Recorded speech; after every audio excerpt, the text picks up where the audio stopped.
Hi, my name is Shelley Strand, and this is my presentation on Pakistani women's right to vote. To give us a comparison, let's start with the United States. Women gained a constitutional right to vote in 1920 when the 19th Amendment to the U.S. Constitution was ratified. To give us an idea of whether we take this right for granted or exercise our right to vote, the U.S. Census Bureau reported in November 2016 that of a 127 million population of women, 83.8 million were registered to vote. And in the 2014 election, 73.7 million women voted. The U.S. Census Bureau also provides us with voter turnout for 2014 and 2018. And we can see that there is about a 2 to 3% gender gap between male and female voter turnout, with female voter turnout being higher. So what occurs in Pakistan voting? There is a voting gender gap, with more men being registered to vote than women. And in the 2018 general election, the gender gap was a 9.1% difference between male and female, with the male having more voters. Of the 46 million women registered to vote, only 40% voted. Muhammad Ali Jinnah said, "No struggle can ever succeed without women participating side by side with men." So in 1947, after partition, the right to vote was granted to women.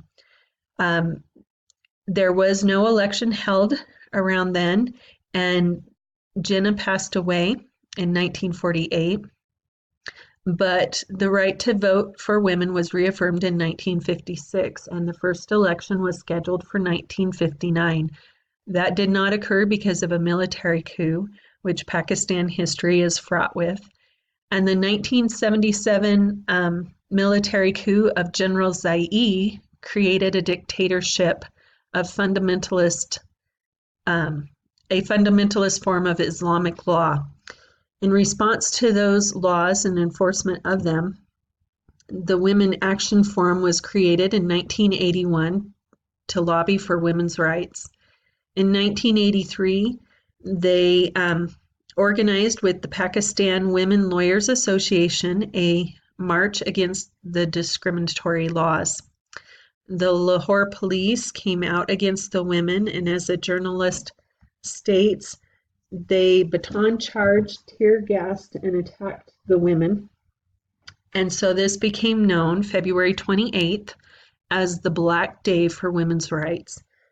Much later, that day has been declared Pakistan National Women's Day. So with the constitutional right to vote, why have women not voted? Besides military coups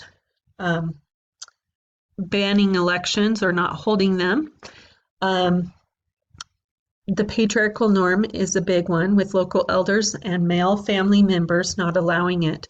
There are even agreements in some areas that political parties make with elders to not allow women to vote.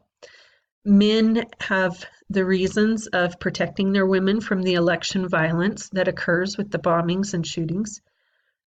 Deeper rooted is religious, traditional, and custom reasons, which include purdah, that women's place is in their home, and also that the men believe women embody their honor. Several articles that I read pointed out that women do not have the same ideology as men, and therefore men don't want the contradicting vote at the polls. Another reason that women do not vote is that they do not know their rights. It is haram for women to vote, so that means it's forbidden. And so there's a social stigma about women going out to vote. They've also never seen women voting, and they have no knowledge about voting, so their political awareness is low. A different point of view came from a man named Iram, who told a journalist there is not a single man strong enough to take a stand and let women from his family cast a ballot, because he has to survive in this society too. the last reason that I have is the computerized national ID card. This is required to vote besides do other business, and women just in general do not have these. When they apply, they have different rules than the men do. They must show a marriage contract, which some women do not have a written marriage contract. Maybe it was only verbal. And they also have to provide either their husband's ID card or a form of permission from him that they can apply. So that stands in their way. So the 2018 Pakistan elections were different than the 2013 and previous. With 105.9 million registered voters, there were 46.7 million female voters. There was an increase of 66% women registered to vote in the Fata tribal area alone. Governments are also reserving seats for women in the National Assembly and Senate and in provincial government. And 2018 was the first time that some women voted in their life, even though 2 to 4 elections had been held during their adult lifetime. So why the changes? They're supported by recent changes prior to the 2018 elections. Women's movements have been in Pakistan since 1947. However, those movements have prepared for the 2018 election by going into women's homes in different communities and holding political participation workshops and explaining and teaching the electoral process to women. This saw an increase of 24% of women registering to vote in 2018. These movements also went door to door in rural areas, holding an ID card registration campaign. In one district alone, 7,000 cards were issued to women. Another change was seen in the Supreme Court. A farmers' movement of 2016, which has been an ongoing fight with farmers in the rural Okra district of Punjab province, where Pakistani paramilitary forces will make land grabs and physically harm the farmers and their wives. And Khalik is a woman who stood with them and spoke out about this going on. The Ministry of Interior issued a letter against her and her NGO, and she went to court over it. And in 2017, the Supreme Court ruled in her favor. And that is really amazing to me in Pakistan. So there are big changes going on. The Election Commission of Pakistan is also another area of big changes. In 2018, they did registration drives, hired female election poll observers, and had police protecting voting polls.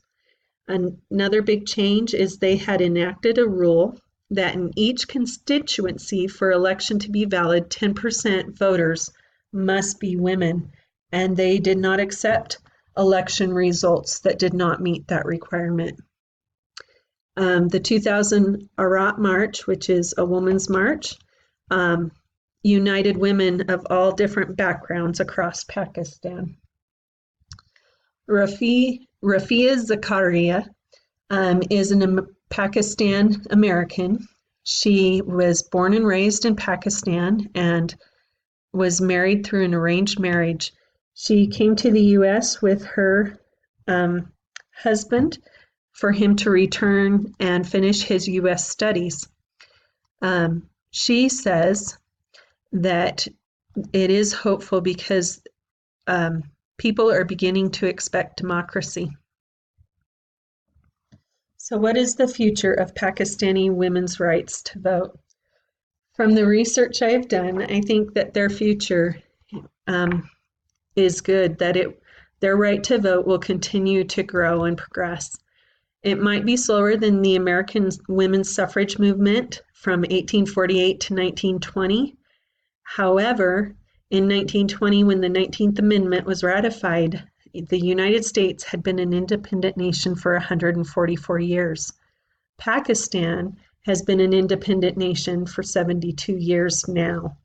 So today, with the Pakistani women movements going door to door with ID campaigns and teaching electoral process to the women in their homes, I think that there is hope for big progress. The Election Commission of Pakistan is also making its own stand that is making big impacts on women's right to vote. And so I see it becoming better and better, even though there's so much chaos in Pakistan. Thank you for watching my presentation, and here are my works cited.